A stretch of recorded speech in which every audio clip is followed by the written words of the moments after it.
A los 66 años, escuché a mi propia hija decir que yo ya no tardaba en morirme.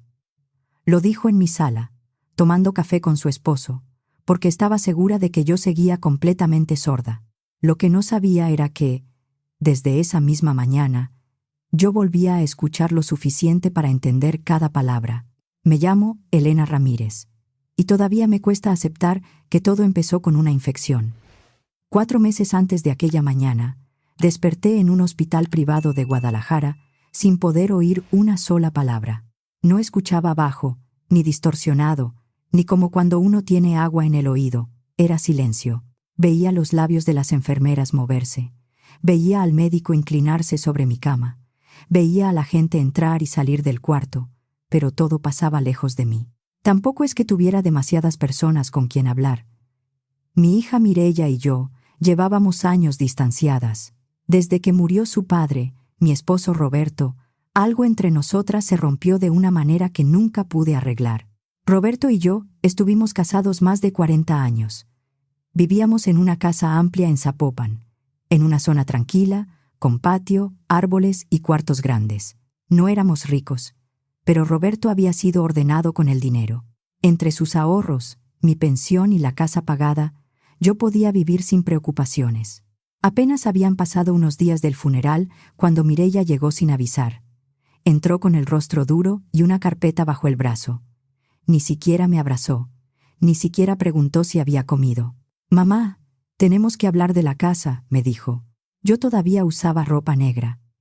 Tenía los ojos hinchados de tanto llorar y la cabeza llena de trámites, flores marchitas y condolencias que ya no sabía cómo responder. Pensé que mi hija venía a verme, a quedarse un rato conmigo, a decirme que no estaba sola, pero no, venía a pedir cuentas. «Tu papá dejó todo en orden», le respondí. «La casa y los ahorros quedaron a mi nombre. Tú eres mi única hija.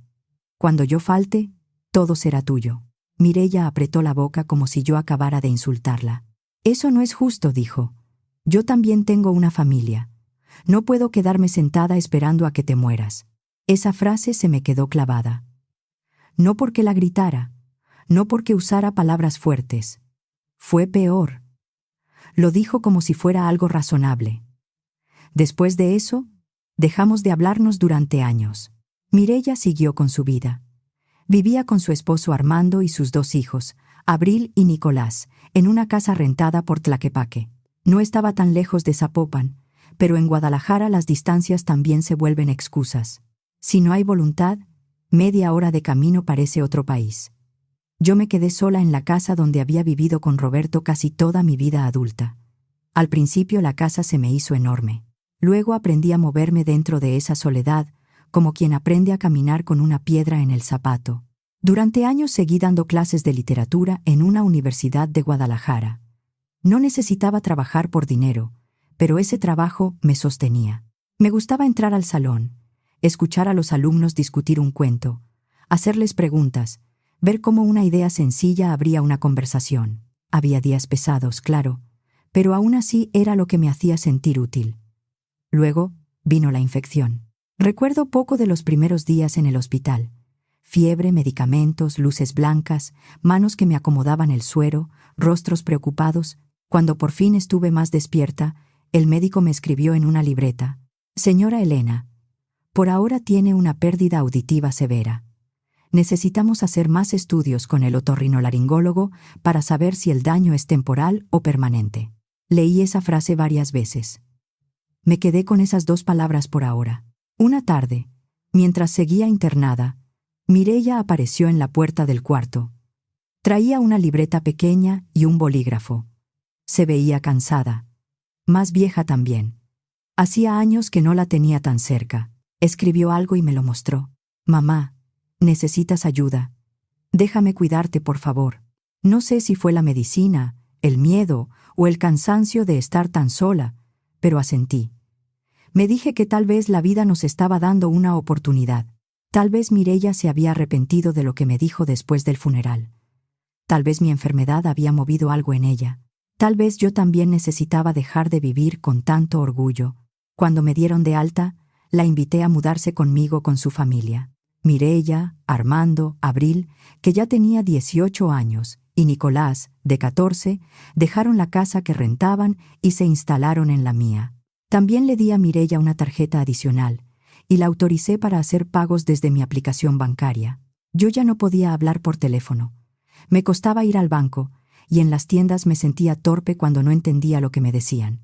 Ella iba a pagar servicios, comprar medicinas, hacer la despensa y resolver lo que yo ya no podía resolver sola. Le di acceso al celular cuando necesitaba confirmar pagos o revisar mensajes del banco. Pensé que era práctico. Pensé que una hija que volvía para cuidar a su madre merecía confianza. Las primeras semanas fueron raras, pero debo reconocer que Mireia parecía cumplir. Iba al supermercado, preparaba 3 comidas al día, limpiaba, acomodaba mis medicinas en una cajita semanal y me llevaba a mis consultas.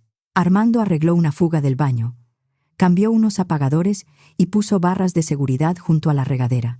Nicolás casi no salía del cuarto que había elegido, pero no hacía problemas. Y Abril fue una bendición. Ella se acercó a mí sin lástima. Eso fue lo primero que noté.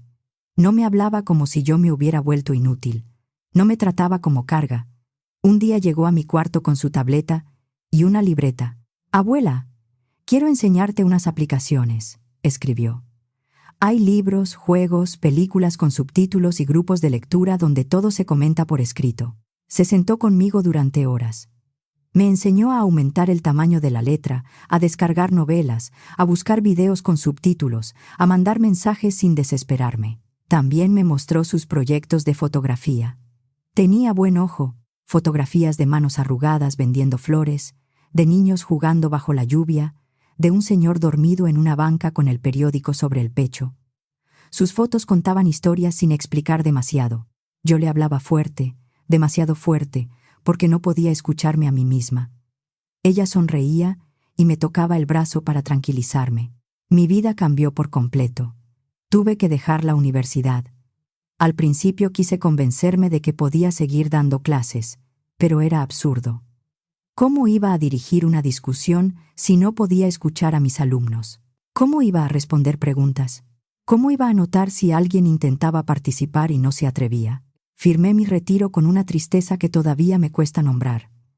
Los libros seguían ahí, las historias seguían ahí, pero el salón ya no era mío. En casa todos aprendieron a comunicarse conmigo por escrito. Usaban libretas, notas del celular, mensajes. Me escribían si iban a salir, si alguien había llamado, si hacía falta comprar algo. Yo respondía hablando, casi siempre muy alto. Era incómodo, pero funcionaba. O eso creía.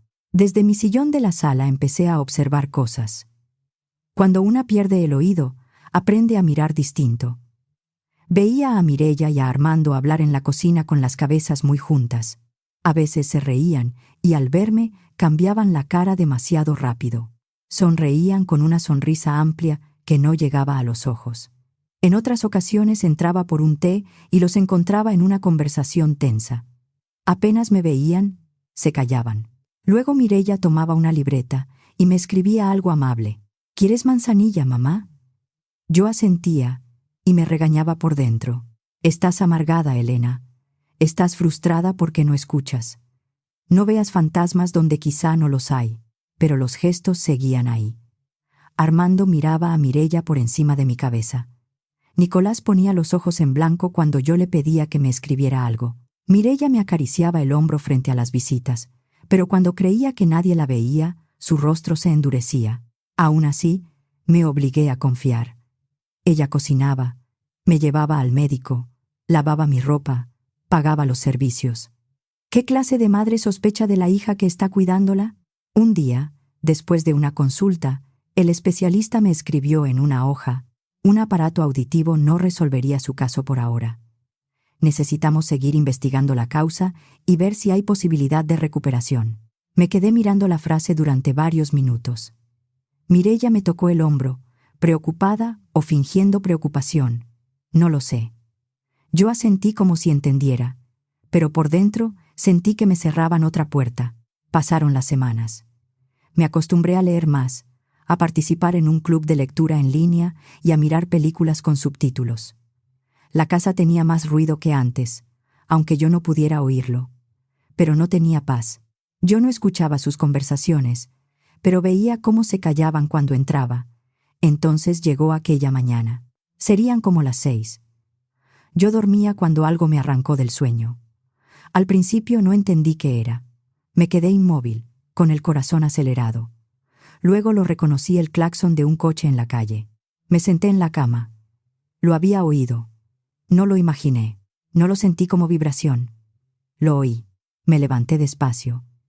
Escuché los pájaros en el árbol del patio. Escuché el zumbido del refrigerador a lo lejos. Escuché la madera del piso crujir bajo mis pies. Me llevé las manos a la boca y empecé a llorar sin hacer ruido. Mi audición había vuelto, aunque no como antes.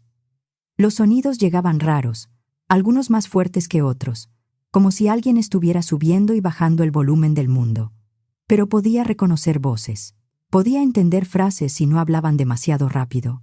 Después de 4 meses de silencio, eso bastaba para desarmarme. Me puse la bata y salí del cuarto. Quería bajar corriendo y decirles a todos. Quería abrazar a Abril. Quería llamar al médico. Quería volver a oír mi propia voz sin sentirla ajena. Pero a mitad de la escalera escuché voces en la sala. Eran Mireia y Armando. Hablaban bajo. No entendí cada sílaba, pero entendí lo suficiente. «Estoy cansado de esta farsa», dijo Armando.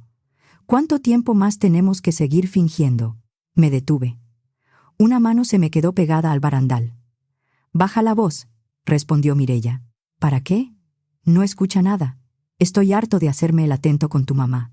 Harto de caminar con cuidado, de escribirle todo, de verla sentada ahí como si fuera la dueña de nuestras vidas. ¿Cuándo se va a morir esa señora?» Sentí que el cuerpo se me vaciaba. Mireia no lo reprendió. No se indignó. No le dijo que estaba hablando de su madre.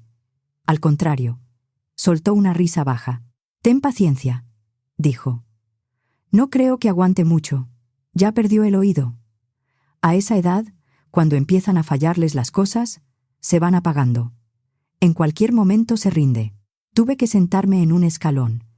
Las piernas no me respondieron.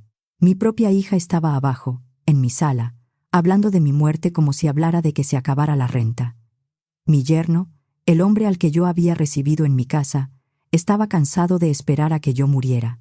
Ahí entendí que no había imaginado nada. Las miradas, las risas, los silencios, todo era real. No sé de dónde saqué fuerzas. Respiré hondo, me limpié la cara con la manga de la bata y bajé los escalones haciendo ruido. Después de todo, una persona sorda no se preocuparía por caminar en silencio. Entré a la sala con mi mejor sonrisa. «Buenos días», dije en voz alta, como había hablado durante meses. «Qué mañana tan bonita». Mireia y Armando brincaron un poco. Luego se recompusieron. Ella se acercó con su sonrisa dulce y falsa. Armando levantó la mano en un saludo exagerado. Por primera vez escuché lo falsa que era esa amabilidad. Esa misma tarde busqué mi celular en un cajón. Abril me había enseñado tantas cosas que no me costó encontrar la grabadora de voz. Quise llamar al médico. Y de hecho, busqué el número. Pero primero necesitaba entender qué estaba pasando en mi propia casa. Si enfrentaba a Mireia sin pruebas, iba a llorar. Iba a decir que yo había entendido mal, que estaba confundida, que la enfermedad me tenía alterada. Así que me callé. Seguí fingiendo. Todas las mañanas metía el celular en la bolsa de mi bata o lo dejaba grabando cerca de donde ellos hablaban. No grabé todo, y a veces solo quedaban ruidos, platos, puertas o palabras incompletas. Pero grabé suficiente. Voces claras, frases completas, conversaciones que nadie podría explicar como un simple malentendido. También empecé una libreta. Anotaba fechas, horas aproximadas y quién estaba en la casa. No escribía grandes explicaciones, solo lo necesario: martes, cocina, hablaron de dinero jueves, Nicolás se burló domingo, Mireia usó mi tarjeta para algo que no era mío. No sabía si aquello serviría para algo, pero me ayudaba a no dudar de mí misma. Cuando alguien te trata como si estuvieras perdiendo la cabeza, una fecha escrita a tiempo puede sostenerte más de lo que parece. También empecé a revisar mis movimientos bancarios con calma. No pude hacerlo todo de golpe. Mireia seguía teniendo acceso a mi aplicación y no quería que sospechara. Pero de noche, cuando todos dormían, Abría el celular, miraba cargos y hacía capturas. Había compras de supermercado que no correspondían con lo que yo comía, farmacias con montos repetidos, retiros pequeños, muchos, repartidos en semanas, transferencias a cuentas que yo no reconocía, pagos hechos con mi tarjeta adicional en restaurantes donde yo nunca había estado. Lo que escuché esos días me terminó de romper algo por dentro. No eran solo Mireia y Armando. Nicolás también participaba. Una tarde llegó de la secundaria, aventó la mochila en el sillón y preguntó con voz fuerte, mirándome de frente: ¿La abuela sorda todavía sigue viva? Mireia soltó una carcajada. Armando también. Sí, hijo, dijo Armando. Todavía sigue aquí, para nuestra mala suerte. Nicolás resopló. Qué desesperante. Todo hay que escribírselo. No puede entender sola las cosas. Yo estaba en mi sillón, con un libro abierto. Pasé la página despacio para que no notaran que se me había helado la sangre. Después Nicolás se acercó y me escribió en una nota: Hola, abuela. ¿Quieres agua? Me sonrió como si nada. En ese momento entendí de dónde estaba aprendiendo Nicolás a tratarme así. Abril era la única distinta. Ella no participaba en esas burlas. Cuando me hablaba, aunque creyera que yo no podía oírla, su voz era la misma que sus notas, paciente, cariñosa, real. Una noche la escuché discutir con Mireia en el pasillo.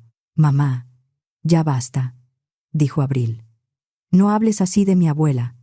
Ella no es una carga. Abril, no te metas, respondió Mireia. Tú no sabes lo que es encargarse de una persona enferma. Sí sé lo que es respetar a alguien, contestó ella.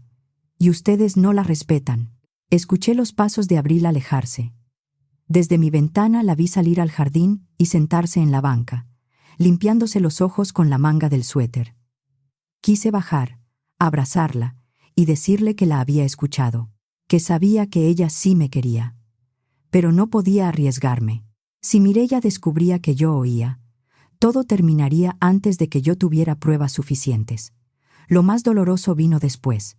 Una mañana, mientras yo fingía leer en la sala, Mireia y Armando hablaron de mi dinero.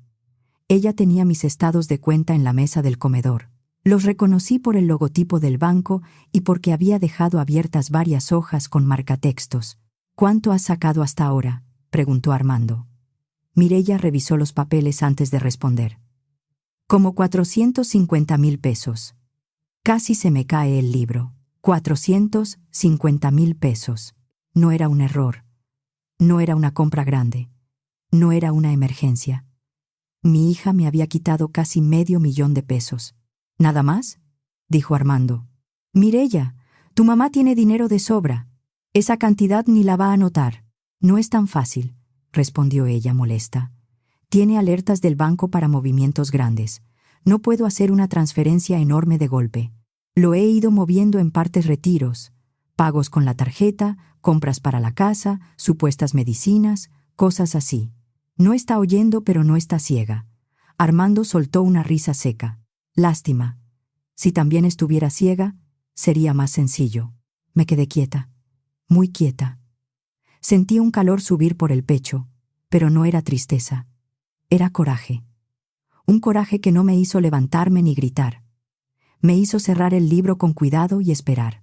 Ese mismo día, más tarde, yo estaba en el sillón, con los ojos cerrados, fingiendo una siesta. Ellos estaban en la cocina. Vi que compraste cortes finos y vino caro, dijo Armando. ¿No es mucho para tu mamá? Mireia se rió. Por favor, eso es para nosotros. A ella le compro carne molida barata, marcas genéricas, lo que esté en oferta. Ni cuenta se da. Está agradecida con que alguien le ponga un plato enfrente. Pues algo come, respondió Armando. Más de lo que merece después de tenernos esperando. Los dos rieron. No era solo el dinero, ni siquiera era la comida. Era la tranquilidad con la que me humillaban. Me habían convertido en un estorbo que alimentaban con sobras mientras usaban mi casa, mi cuenta y mi silencio.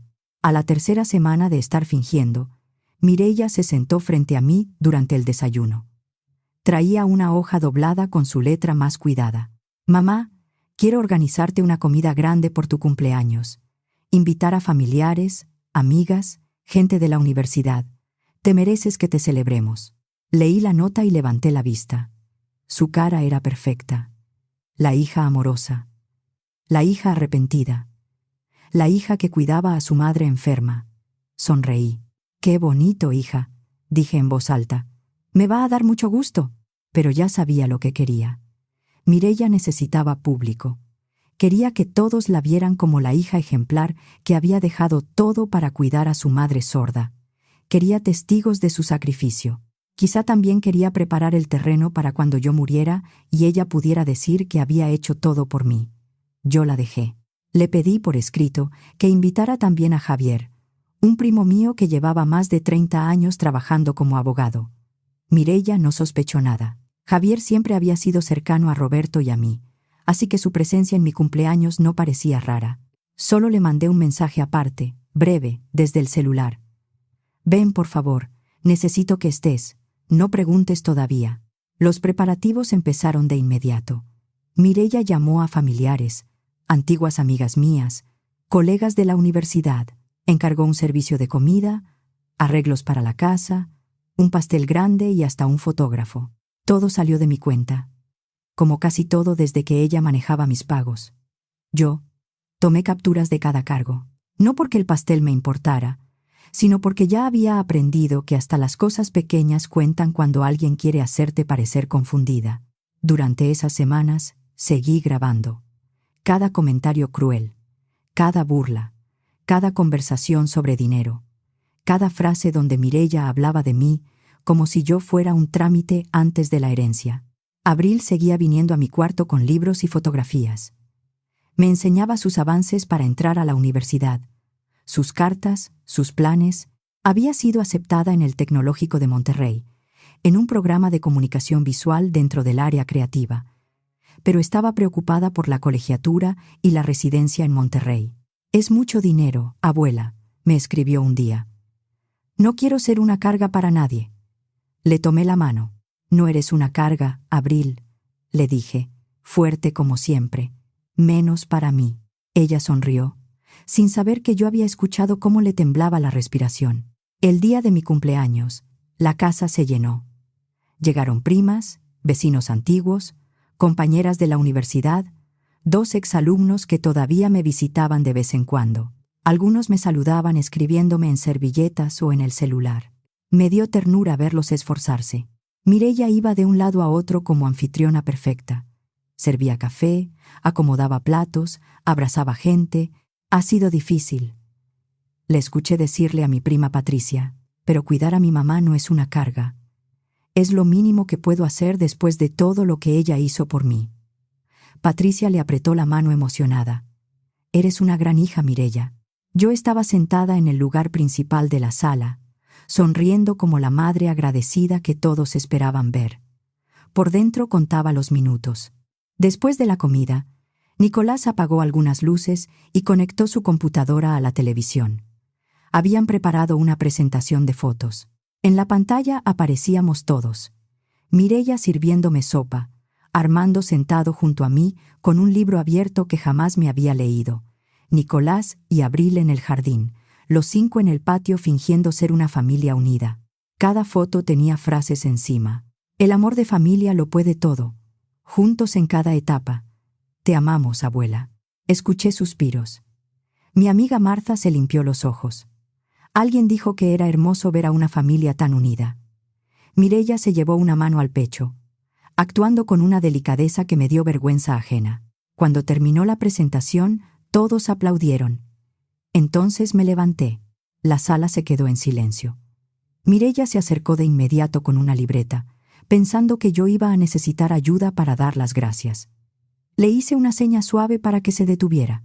«Hay algo que quiero decirles», dije. Mi voz salió clara. No grité. No exageré los gestos. Hablé como antes. Hace 6 semanas volví a escuchar. Nadie se movió. La cara de Mireia perdió color. Armando bajó la mirada. Nicolás se quedó con la mano sobre la computadora. Abril abrió los ojos y se llevó una mano a la boca. «Sí», continué. «He escuchado todo». Mireia dio un paso hacia mí.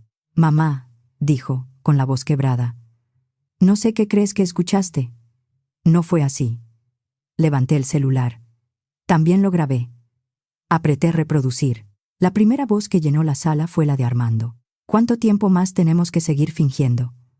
Luego Mireya, ten paciencia. No creo que aguante mucho.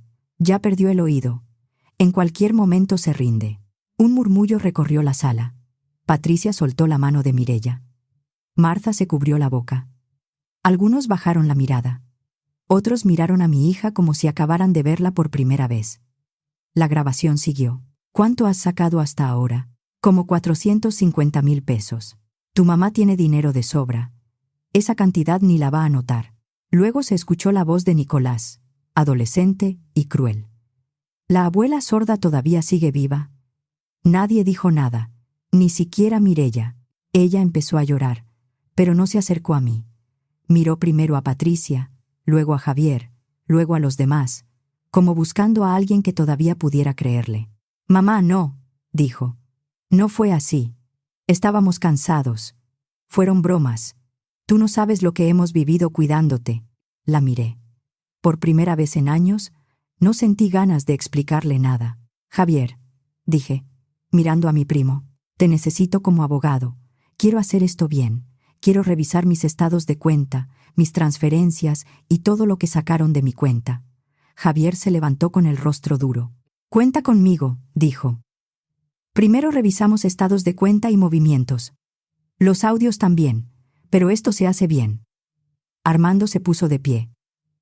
No exageremos, dijo. Somos familia. Familia no hace esto, respondí. Nicolás empezó a llorar en silencio. Abril se acercó a mí y me tomó la mano. Ella temblaba. Mireya intentó tocarme el brazo. Mamá, por favor, yo soy tu hija. Di un paso atrás. No, dije. Una hija no se sienta en la sala de su madre a esperar que se muera. La sala quedó inmóvil. Luego señalé la puerta. Salgan de mi casa. Ahora. Los tres. Mireya rompió en llanto. Armando apretó la mandíbula. Nicolás caminó detrás de ellos con la cabeza baja. Subieron a recoger lo indispensable. Nadie los ayudó. Nadie me pidió que los entendiera. Nadie me pidió que los perdonara. Todos habían escuchado. Abril no se movió. Mireya le ordenó que subiera por sus cosas, pero Abril negó con la cabeza. Ya tenía 18 años. Podía decidir. Y esa noche decidió quedarse conmigo. Armando quiso decir algo, pero Javier se le puso enfrente sin levantar la voz. Le bastó con mirarlo. Mireya entendió que ese día ya no mandaba en mi casa.